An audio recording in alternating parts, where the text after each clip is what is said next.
sossegai. Seja o encapelado mar, a ira dos homens, as forças do mal.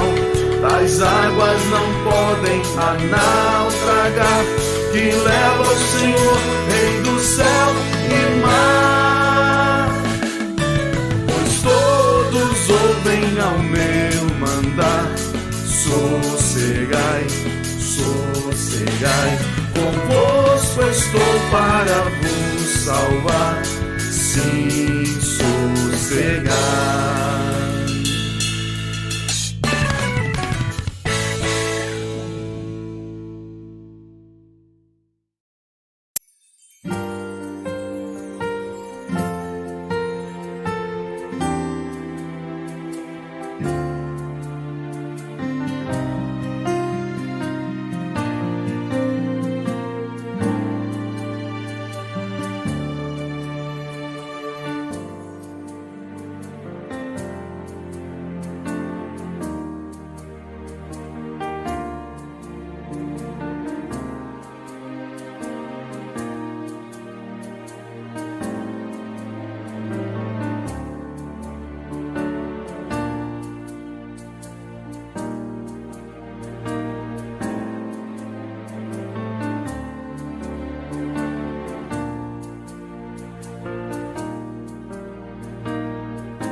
também, Senhor, prepara-nos, ó Pai, para recebermos nesta noite aquele alimento tão precioso que vem da Tua palavra.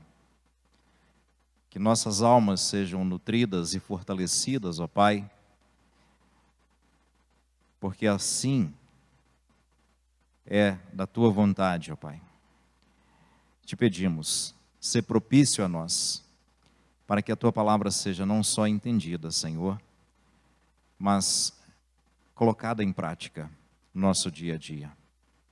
Eis a nossa oração, não em nome próprio, mas no nome e no amor de Teu Filho Jesus. Amém, Senhor. Queridos, nós vamos, neste momento, entoarmos cânticos de louvor ao nosso Senhor.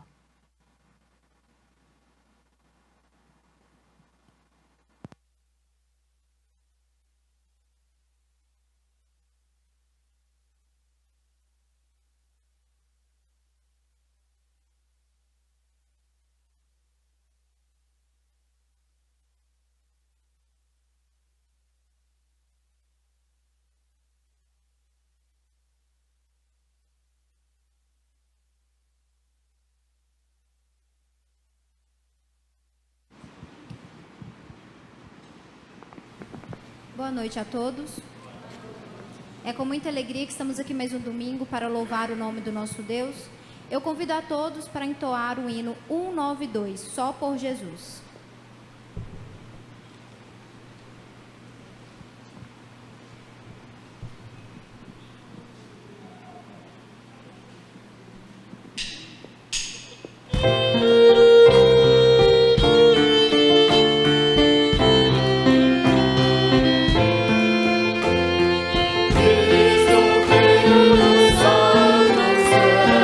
Veio do mar salvar-nos.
E vamos finalizar nosso período de cânticos cantando o corinho A Ele Dou Louvor.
Irmãos, o nosso culto vai ser abreviado nesta noite.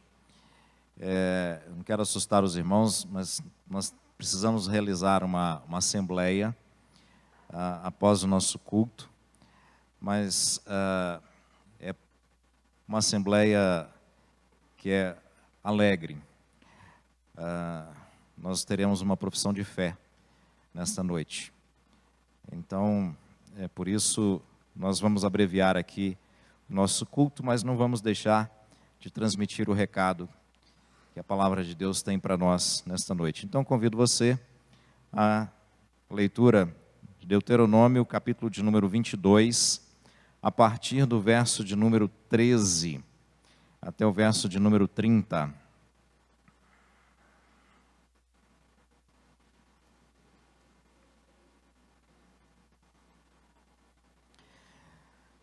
Se um homem casar com uma mulher e depois de ter tido relações com ela, passar a odiá-la e lhe atribuir atos vergonhosos e a difamar, dizendo: casei com esta mulher, e quando tive relações com ela, descobri que não era virgem. Então o pai e a mãe da moça levarão as provas da virgindade da moça aos anciãos da cidade junto ao portão.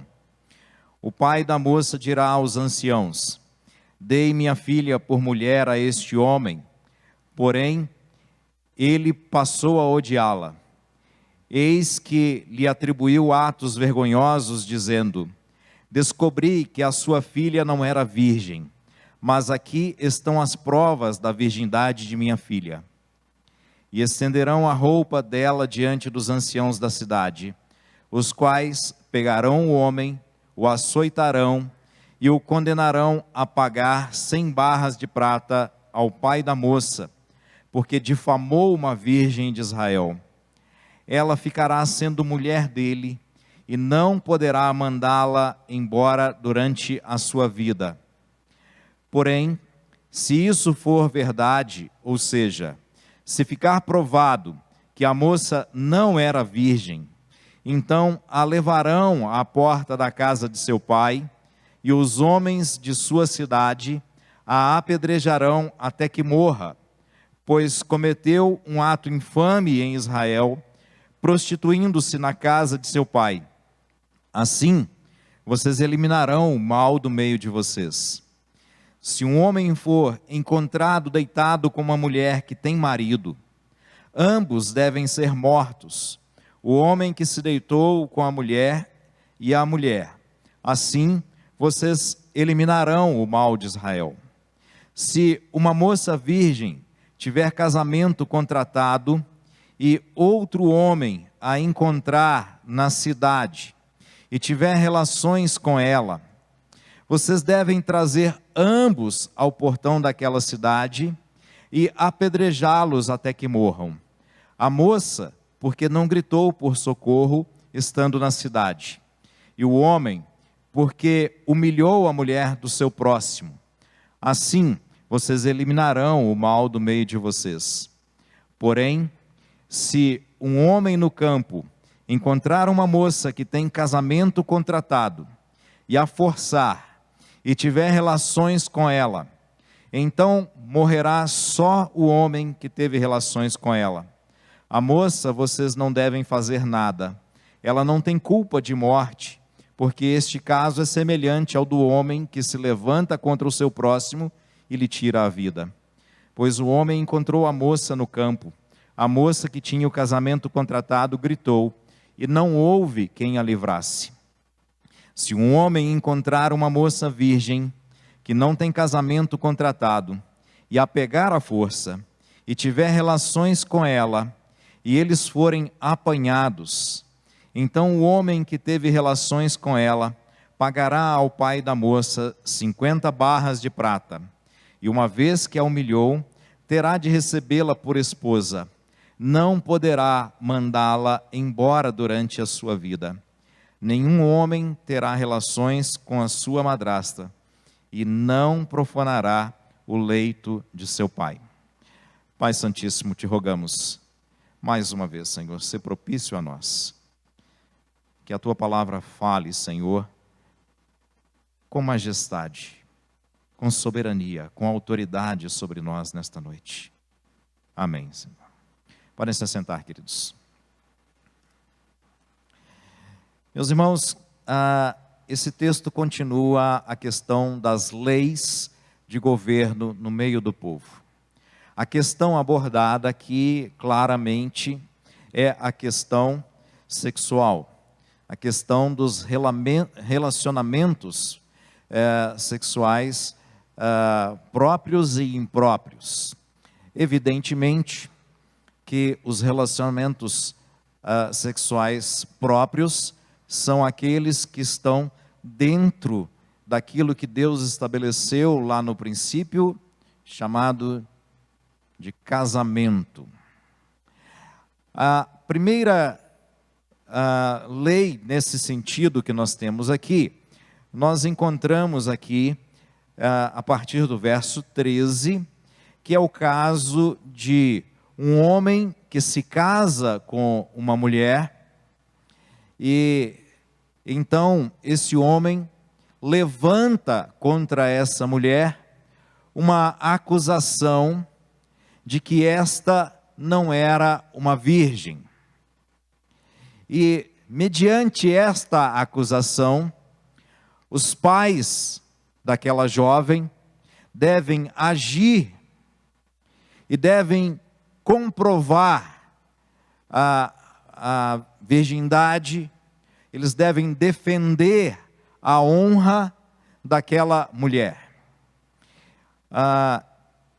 E eles devem fazer isso diante dos anciãos da cidade e no lugar onde eram tratadas todas as questões ali de Israel, que era no portão da cidade.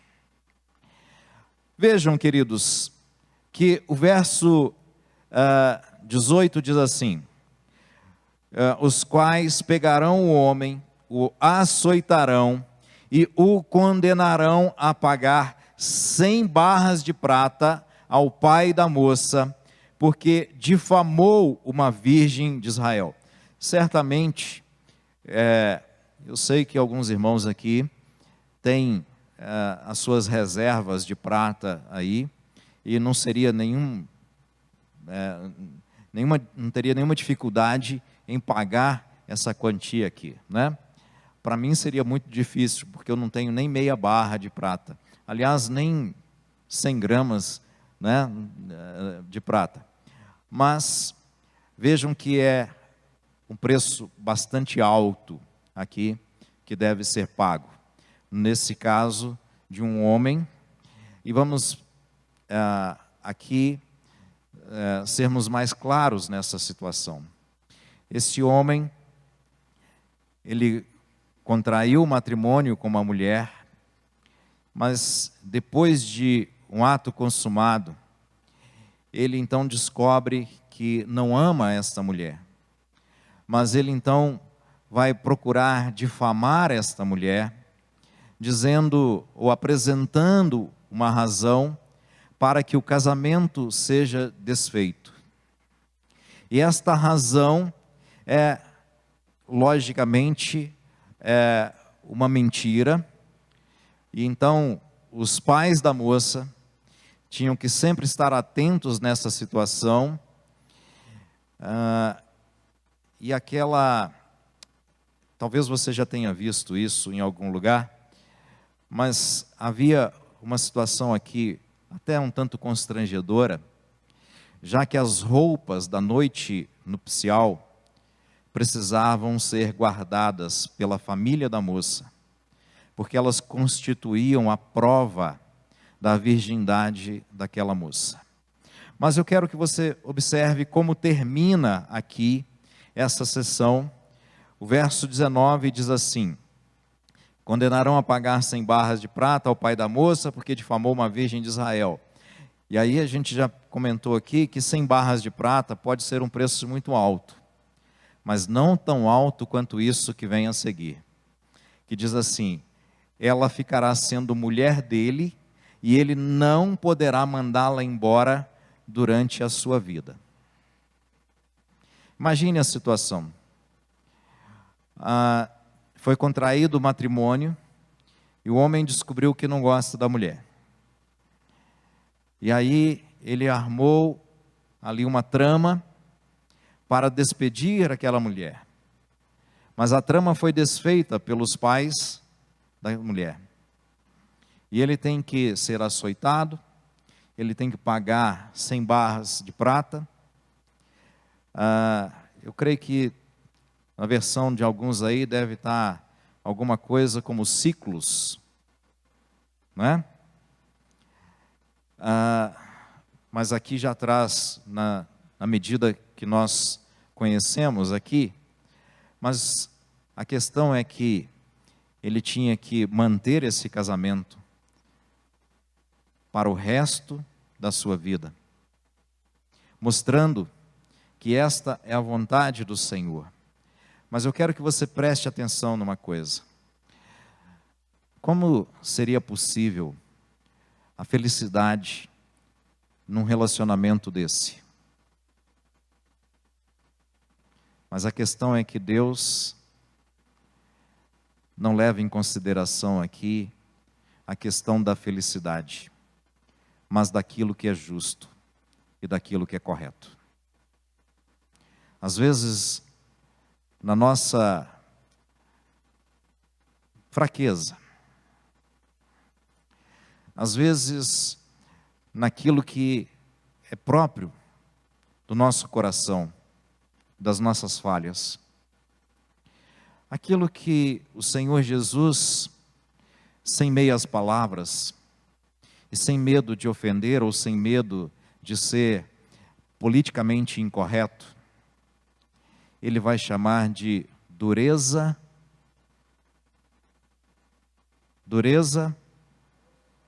do nosso coração. Mas o Senhor está estabelecendo aquilo que é correto. Ainda, versos 20 e 21, agora é uma situação em que tudo o que aconteceu anteriormente acontece, menos o fato de que os pais da mulher são capazes de comprovar a sua virgindade. Ou seja, de fato, a acusação do marido é uma acusação verdadeira. Então vejam assim, porém, se isso for verdade, ou seja, se ficar provado que a moça não era virgem, então a levarão à porta da casa de seu pai, e os homens de sua cidade a apedrejarão até que morra, pois cometeu um ato infame em Israel, prostituindo-se na casa de seu pai. Assim vocês eliminarão o mal do meio de vocês. Eu quero que você preste muita atenção, porque nesse caso, a pena é diferente. E muitos vão dizer assim, a Bíblia é um livro machista, por causa disso.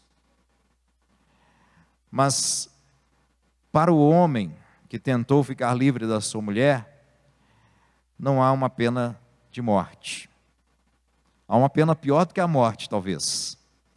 Dependendo da mulher, se for aquela rixosa lá do livro de Provérbios, poderia ser muito pior, ele poderia desejar a morte. Mas, nesta situação em que a mulher mentiu, então a pena agora é que ela morra apedrejada. Agora vamos ver, o verso 22 diz assim, se um homem for encontrado deitado com a mulher que tem marido, ambos devem ser mortos, o homem que se deitou com a mulher e a mulher. Assim vocês eliminarão o mal do meio de vocês. Eu quero que, uma outra coisa que é muito importante aqui, queridos, é que toda a sessão aqui termina com essa expressão. E todas as vezes que a Bíblia repete e repete e repete, tem muita importância. Assim vocês eliminarão o mal do meio de vocês. Não vamos nos esquecer de que a santidade está sempre em evidência aqui. Mas vejam agora, é um homem que é encontrado deitado com uma mulher, e essa mulher tem marido. Como é que chama esse ato? Adultério. Então, ambos devem ser mortos. Duas coisas nos vêm à mente aqui. Uma, quando no Evangelho de João é registrado que uma mulher foi levada ao Senhor Jesus e esta mulher foi apanhada no ato de adultério. Qual é o elemento faltante nessa história? A mulher estava adulterando sozinha. Então faltou o homem. Mas vejam que a injustiça não parte do Senhor. Porque aqui a sentença é igual para ambos. Mas tem um outro episódio que precisamos recordar. é que isso vai se tornar realidade na vida de um personagem bíblico bastante conhecido e bastante respeitado pelo povo de Israel, Davi. Mas a graça de Deus se manifesta no fato de que, mesmo reconhecendo a sua culpa, e mesmo tendo ele mesmo dado a sentença contra ele, não morreu. Não vamos aqui, queridos, pensar numa situação de licenciosidade para o pecado. Não. Deus deixou isso muito claro. E o próprio Davi afirma isso, de que as consequências daquele pecado foram sentidas e sofridas na casa de Davi até o fim dos seus dias. Mas não podemos nos esquecer da graça do Senhor ali naquela situação. O fato, a razão pela qual Davi não sofreu a sentença no peso em que ele mesmo a havia dado e no peso que a lei determina aqui. Ainda, queridos, verso 23. Se uma moça virgem tiver casamento contratado e outro homem a encontrar na cidade e tiver relações com ela, vocês devem trazer ambos ao portão daquela cidade e apedrejá-los até que morram. A moça, porque não gritou por socorro, estando na cidade, e o homem, porque humilhou a mulher do seu próximo. Assim vocês eliminarão o mal do meio de vocês. Vejam, terminou da mesma forma, mas eu quero que os irmãos lembrem de uma coisa. Aqui nós temos aquilo que às vezes é um pouco complicado para nós entendermos, porque a nossa sociedade funciona de uma forma diferente, mas quando nós encontramos aquela situação de José e Maria ali no Novo Testamento, é exatamente esta situação. Era como funcionava, e isso baseado não naquilo que eles tinham inventado, mas naquilo que Deus determinou, um casamento contratado. Ou seja, não era um casamento consumado, mas um casamento contratado. Era um compromisso, mas esse compromisso deveria ser levado muito a sério. E então esta mulher que tinha um compromisso, ela tinha um casamento contratado, era mais do que o nosso noivado hoje, mas essa mulher, então, ela é tomada à força aqui por um outro homem, mas vejam, não tão à força assim, porque diz, a moça, porque não gritou por socorro. Isso acontecido dentro da cidade. Se essa mulher gritasse por socorro, certamente haveria quem a defendesse. Não é nos nossos dias que nós estamos contemplando, queridos. É dentro daquele contexto de Israel, onde anteriormente a lei mostrou-nos que deveria haver um compromisso, uma unicidade, compromisso de um para com o outro, e que o meu problema é também o problema do meu irmão e vice-versa. Ainda, verso 25.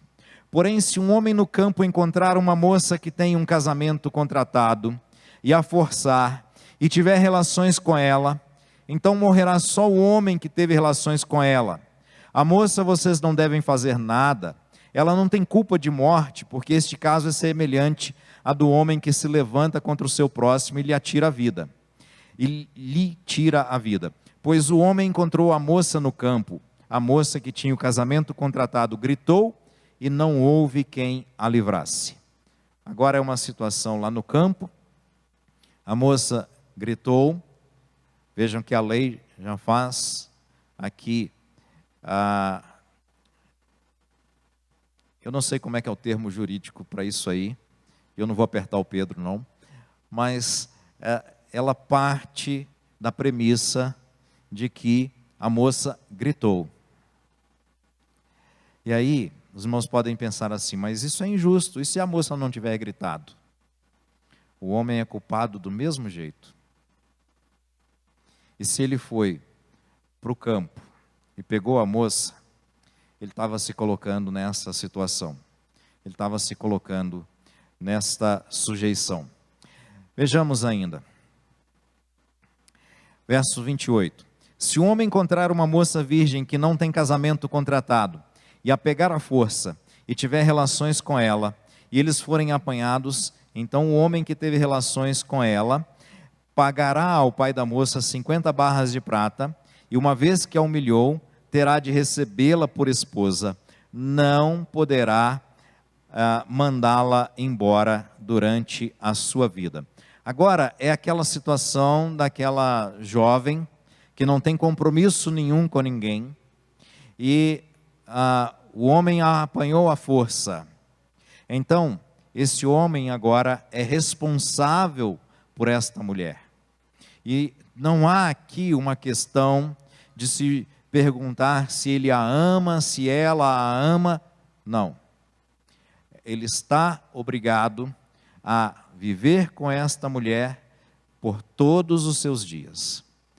Para a nossa sociedade e para nós que vivemos no século 21, estas coisas podem parecer arcaicas, difíceis,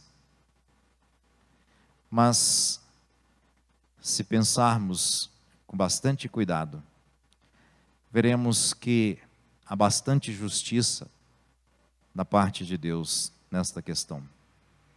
E há um cuidado muito especial de Deus nessa questão. Vejamos aqui, verso 30. Nenhum homem terá relações com sua madrasta e não profanará o leito de seu pai. Nós vamos lembrar daquele caso lá de 1 Coríntios capítulo 5, daquele homem lá no meio da igreja, que está tendo relações com a mulher de seu pai, e as coisas parecem estarem tudo dentro de uma normalidade ali. Queridos, nós vamos olhar para uma coisa aqui. Duas coisas que eu preciso chamar a atenção dos irmãos aqui. É que além daquilo que envolvia a questão prática, há sempre uma lição espiritual contida nestes ensinamentos aqui. A primeira delas é que, abra sua Bíblia aí no livro de Oséias. Nós não vamos ler todos os textos aqui, o nosso tempo se vai rapidamente. Mas se você conhece um pouquinho da história de Oséias, você vai se lembrar que o livro de Oséias começa de uma forma surpreendente, dizendo assim, verso 2: quando pela primeira vez o Senhor falou por meio de Oséias, o Senhor lhe disse: vá e case com uma prostituta, e tenha com ela filhos de uma prostituta, porque a terra se prostituiu, desviando-se do Senhor. Depois, no capítulo 2, começa no verso 2 dizendo assim: acusem a mãe de vocês, acusem-na, porque ela não é minha mulher, e eu não sou seu marido, que ela afaste as suas prostituições de sua presença, e seus adultérios de entre os seus seios. E vai continuar aí essa acusação, ainda no capítulo 2, no verso 14, há uma mudança, e diz assim: Portanto, eis que eu a trairei e a levarei para o deserto e lhe falarei ao coração, e ali eu lhe devolverei as suas vinhas. Farei do vale de Acor uma porta de esperança. Ali ela me responderá como nos dias da sua mocidade, como no dia em que saiu da terra do Egito. E vai continuar aí, queridos, até com ela me chamará de meu marido. Mas eu quero que você preste atenção, porque Deus está tratando, como sempre tratou Israel, nos termos de marido e mulher. Mas, diferente daquelas situações que são contempladas ali no capítulo 22 de Deuteronômio, nós temos de um lado um marido que tem as suas falhas, não é assim? De qual marido nós estamos tratando, queridos? Do Senhor. E esse marido não falha. Mas do outro temos uma esposa, e às vezes quando a gente olha, parece duro aquilo que Deus ordenou a Oséias: case-se com uma mulher prostituta e tenha filhos com ela. Mas o Senhor estava retratando o seu próprio relacionamento com o seu povo. E como o povo tinha sido infiel para com esse relacionamento. E às vezes, queridos, a gente acha que é muito injusto um casamento onde, mesmo diante de uma situação em que não há amor, numa situação onde as coisas não caminham bem, e que a palavra de Deus diga que este casamento precisa ser mantido. Mas nós não achamos injusto quando nós somos esta parte infiel neste relacionamento, e a fidelidade do Senhor permanece sobre nós. Não achamos injusto que o Senhor não nos despeça como esposa infiel, quando nós falhamos em nossa fidelidade para com Ele. E é isso que o Senhor está dizendo aqui: Israel, você é esposa infiel, prostituiu-se com outros deuses, foi infiel para comigo, e você sofrerá consequências desta infidelidade, mas eu mesmo restaurarei você. Essa é a história deste casamento aqui, queridos. Mas abra sua Bíblia ainda em Efésios, capítulo de número 5. Que você pode dizer: eu não sou israelita. Ou tem algum judeu aqui conosco nesta noite? Não? Vejam aqui. Nós já conhecemos bem esse texto. Vamos ler a partir do verso 25. Maridos, que cada um de vocês ame a sua esposa, como também Cristo amou a igreja e se entregou por ela, para que a santificasse, tendo-a purificado por meio da lavagem de água pela palavra, para a apresentar a si mesmo como igreja gloriosa, sem mancha nem ruga, nem coisa semelhante, porém santa e sem defeito. Assim também o marido deve amar a sua esposa, como ama o próprio corpo. Quem ama a esposa ama a si mesmo. Muito mais, queridos, do que uma simples discussão se um casamento deve ser mantido, mesmo diante de uma infidelidade.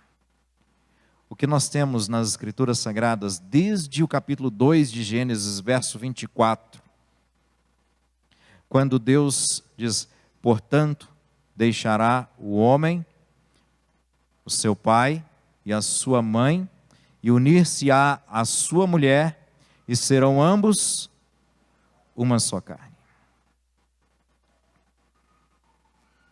Deus estava com este plano desta união, deste casamento indissolúvel em ação.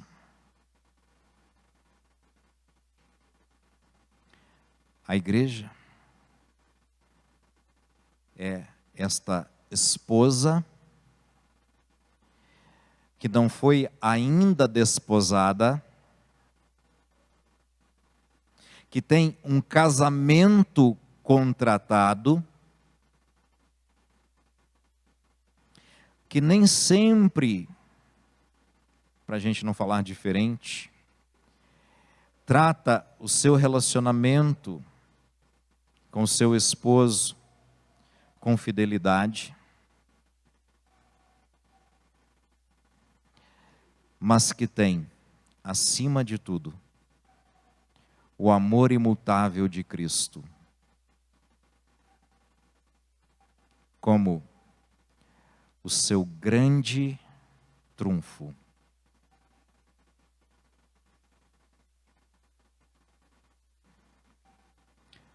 Como a sua grande garantia.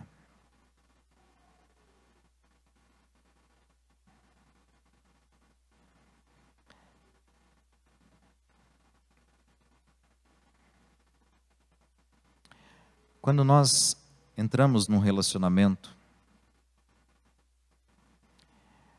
tudo que nós esperamos de um relacionamento é que o nosso amor não seja correspondido e que não haja fidelidade do nosso cônjuge. Não é assim? Não? Tem alguém que tem um modelo de casamento assim em mente? Irmã Camila, eu tenho que avisar para a irmã que o irmão Thalisson falou que não é o tipo de casamento que ele espera. Mas, irmão Thalisson, eu tenho que avisar para o irmão que a irmã Camila mandou dizer que também não é o tipo de relacionamento que ela espera. Mas também não é o tipo de relacionamento que Cristo espera da sua igreja, queridos. É um casamento a toda prova. É um casamento que leva às últimas consequências da palavra do Senhor. Um só corpo. É para todo o sempre. Mas esse casamento persiste, perdura, se mantém, porque o noivo é Cristo. E o seu amor é acima de qualquer coisa,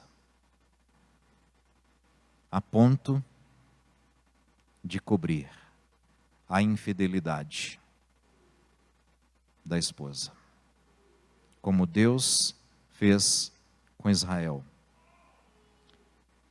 Deus tem feito com a igreja.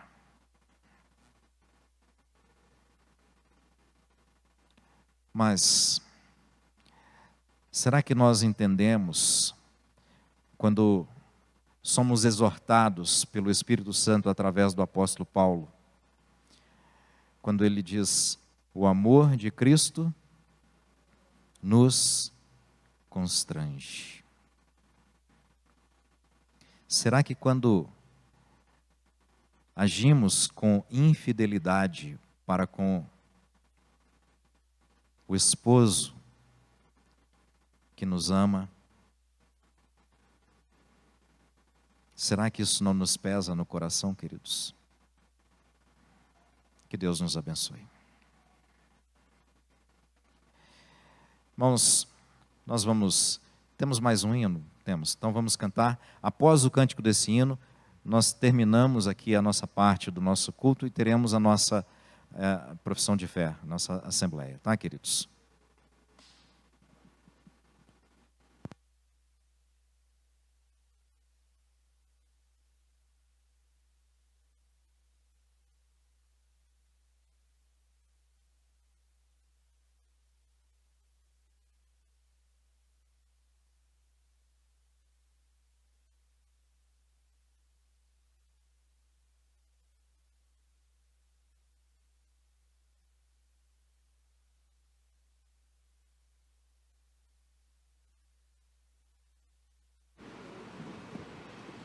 Cantemos o hino 210, Cristo te chama.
Ele é fiel, mas ele sofreu no nosso lugar. E Pedro diz assim, não esse Pedro não, viu, meus queridos, o apóstolo Pedro. Ele diz assim: não foi ouro nem prata, mas o precioso sangue, como de cordeiro, o sangue de Cristo. foi o preço da nossa redenção. É o preço da nossa culpa. O preço que foi pago pelo noivo. Não vamos desmerecer esse preço, queridos. Não vamos desvalorizar esse preço.